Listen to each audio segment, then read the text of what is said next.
The circle is cast, the candles lit, the spell is spoken, and Mother Moon is watching all that we say and do.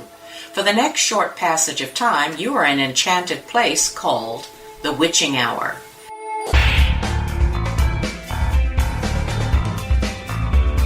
Hi, my name is Elle. And my name is Bill. And this is the Wytching Hour for June 2019. Thank you. Okay, we have some really interesting things coming up on this episode. And so we're going to not waste any time and get you going on it. By the way, if you hear a cat in the background, that's okay. He's part of the family. And let's get this show on the road. The first segment is about female Druids, the forgotten priestesses of the Celts. And it's written by Natalia Klimczak. And it goes like this. In medieval Irish legends, they were called the Banduri and the Bandurai. Their existence was confirmed by ancient Greek and Roman writers. But who were the legendary female Druids? The Druids were ancient religious leaders, scientists, and researchers of Celtic society. And for centuries, there was a common misconception that Druids were only male. However, numerous historical records attest to the fact that there were, in fact, women among the ranks. Go figure. The wise ones of Celtic society.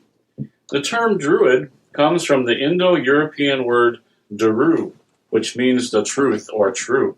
This word has evolved into the Greek term drus, meaning oak. The Druids were the intellectual elite. Being a Druid was a tribal function, but they were also poets, astronomers, magicians, and astrologers. It took them 19 years to gain the necessary knowledge and skills in alchemy, medicine, law, the sciences, and more. They organized intellectual life, judicial processes, had skills to heal people, and were involved in developing strategies for war. They were an oasis of wisdom and highly respected in their society, much more than tree huggers. Roman accounts of the Druidesses go something like this. Gaius Julius Caesar was fascinated with the Druids. He wrote that they were scientists and theologians and philosophers, and knowledge that was extraordinary.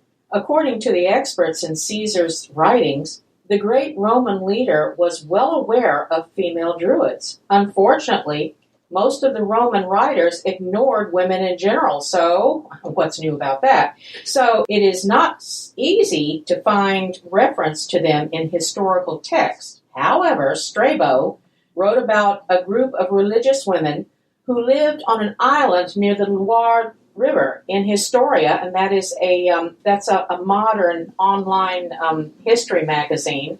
Augusta is a description of Diocletian, Alexander Severus, and Aurelian, who discussed their problems with the female Druids. Tacitus mentioned female Druids describing the slaughter of the Druids by Romans on the island of Mona in Wales. According to his description, there were women known as Bandurai, female Druids, who defended the island and cursed the black-clad. Tacitus also observed that there was no distinction between the male and female rulers, and that the female Celts were very powerful. According to Plutarch, female Celts were nothing like Roman or Greek women. They were active in negotiating treaties and wars, and they participated in assemblies and mediated quarrels. According to the Pomponius Mela, virgin priestesses who could predict the future lived on the island of Sina in Brittany. Cassius Dio mentioned a druidess named Gana. She went on an official trip to Rome and was received by Domitian, the son of Vespasian. According to the description of the Battle of Moytira, 2 druidesses enchanted the rocks and the trees in order to support the Celtic army. I'm just still sort of sitting here wondering what the rocks and the trees did, but I think it's an excellent idea. So, famous druidesses. According to Irish tradition, there were 2 main titles of Druid women, Bandurai and Banfilid, meaning female poets. Most of the names of the female Druids stay forgotten, but the name Fidelma was recorded in ancient texts as a woman of the court of Queen Mab of Connacht, and she was apparently a Banfili. She lived in the 10th century AD in Ireland. The most famous descendant of a Druid woman was Queen Boudica, whose mother was a Banderai. Boudica, or Boudica, was the queen of the British Celtic Iceni tribe. She led an uprising against the Romans in the 1st century AD. Researchers still argue whether Boudica was a Druid too, but that's because they were all men. I'm just kidding, okay? I'm just kidding. I really don't know why.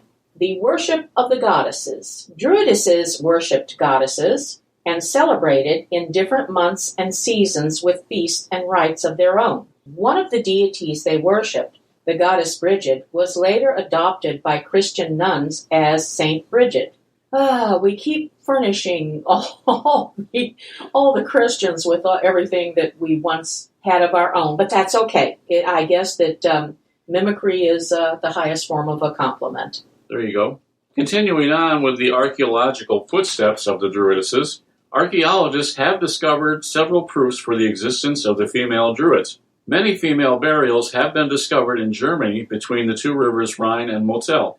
The women who were buried there were dated back to circa 4th century BC, and they were buried with lots of treasures, jewelry, and other precious objects. Some of them were buried with a special torque on the chest, which are symbols of status. According to researchers, only a Druidess could have a high enough status to receive a burial like this. Two burials, located in Vis in Burgundy, France, and Rheinum in Germany, were dated back to the 5th century BC and almost certainly belonged to female Druids. Moreover, on the Rue de Récollet in Metz, France, there was discovered an inscription dedicated to the female Druid in honor of the god Sylvanus. It is difficult to confirm which of the noble Celtic women were really Druids, but it is believed that most of the well-educated women whose graves contained luxury goods were the elite of their tribes and quite possibly Druids. Okay.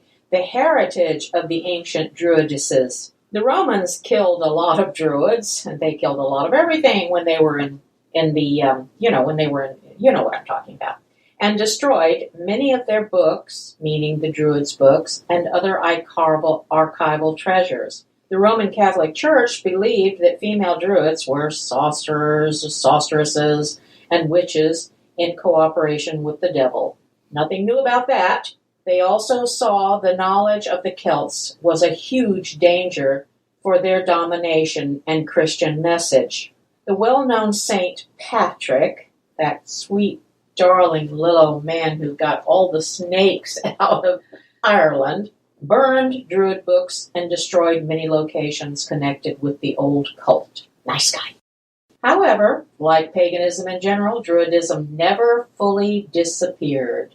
Nowadays, many people still follow the ancient tradition. Many researchers continue to work to discover the ancient wisdom of the Druids. We know several personally. They do great work. They're really connected to the earth. They're wonderful people. May they live forever. That was pretty good. Did you like it? I did. And they do more than run around in the trees naked. Actually, I've obtained some of the things that you need to do to become a Druid, at least in this particular conclave or area, and it's quite involved, and they take it very seriously. Great. Okay. And now, for tidbit number 2. Here's something for those of you who are really into the paranormal. Old haunted buildings, and the marvelous history and tales of things that go bump in the night. And here's the twist. You can buy this one if you have the dough. It's titled Satanic Panic Freezes Sale of Witch's Prison by Ashley Cowie. Say that 5 times fast. Once a prison for people, mostly women, again, accused of witchcraft, what is held to be Britain's most haunted house is up for sale again. Known as The Cage in St. Osyth, England, this historic building has been owned by Vanessa Mitchell since 2004. Having been terrorized by evil spirits, she moved out in 2008 and has repeatedly tried to sell the property. Now, for a third time, it is on the market with an asking price of only £260,000.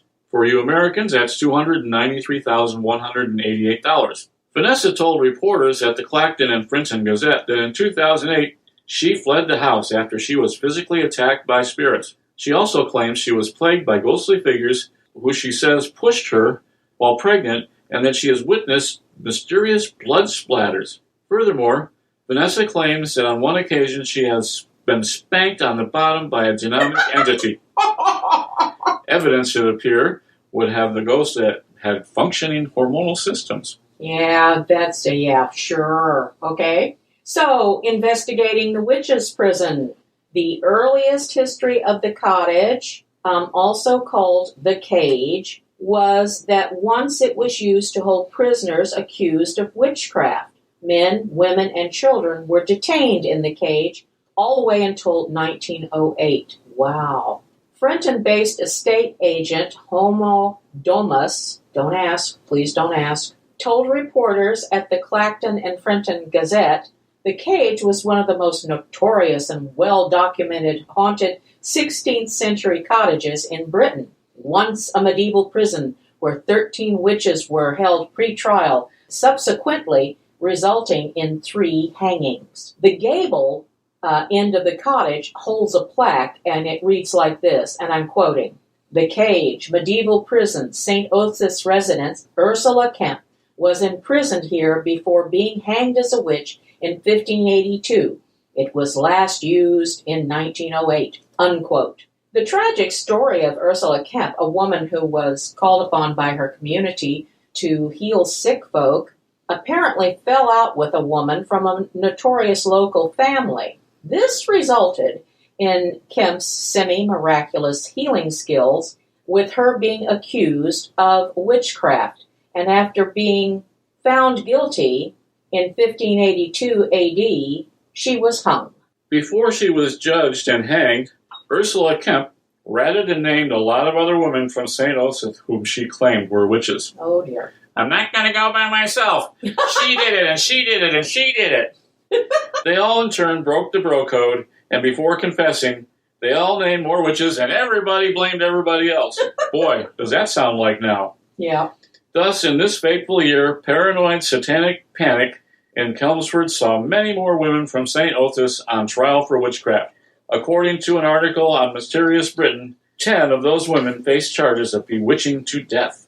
Outside of the cage, a walled courtyard leads to Coffin Alley, which is now a small passageway running alongside the property, but long ago served as a spirit road along which dead bodies were transported to the cemetery, bringing us perfectly to the discovery of a skeleton excavated in St. Osyth in 1921, which was immediately thought to have been Kemp, because it had signs that its legs had been bound in iron clamps. Enter the witch huntress. Aiming to inject rationality and reason into the discovery of an alleged witch's skeleton in 2007, Dr. Alison Rowlands, a leading authority on witchcraft from Essex University, pointed out that 10 women from St. Osyth had been executed by witchcraft. Being a scientist, Rowlands calculated that if the suspected skeleton of Ursula Kemp was that of a witch, there was only 1 in 10 chances of actually being Kemp, because all 10 women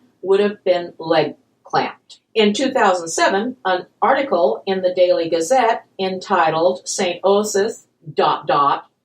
Which Witch is Which featured Dr. Rowland's research, in which she claimed the skeleton found in a garden on Mill Street in 1921 may not have been that of Kemp, who was hanged after a trial in Chelmsford in 1582. She said 2 skeletons were found, and there are at least 10 possibilities. 5 who died at Chelmsford before witchcraft trials, as well as 3 women who were tried as witches in 1445. Now, I have to be honest with you. If you guys can divine that whole paragraph, let me know. Let me know what you come up with.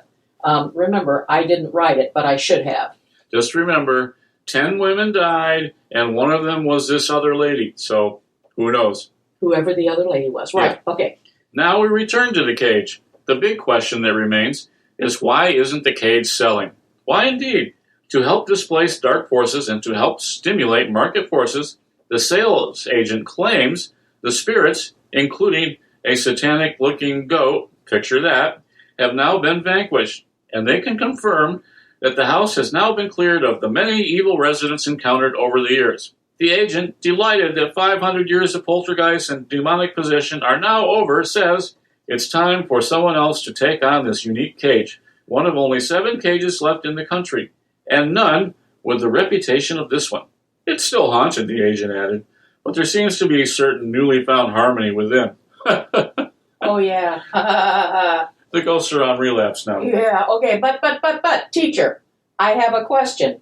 When folks see ghosts dressed in period clothing, as is so often reported at the cage, where witches and 15th century spectral characters touch people up, does this mean cotton and leather also have a soul that retains their material forms after death and dresses these specters like they were in the 15th century? How does that happen then? Okay, teacher, hello? I want to know what happened to the satanic-looking goat. I do too. Okay, you got anything to add to this, my sweet, either one of them? No, it was given the home seal of approval that it's safe for human residency, so who are we to quibble? Who are we indeed, but wouldn't it be fun if we could buy something like that? I think it'd be so cool, I really do. Not a ghost of a chance. Not a ghost of a chance, you are too funny. Okay, now it's time to blow out the candles, pack up our herbs, close our book of spells, fold our tents. But before I go, we'd really like to hear from you.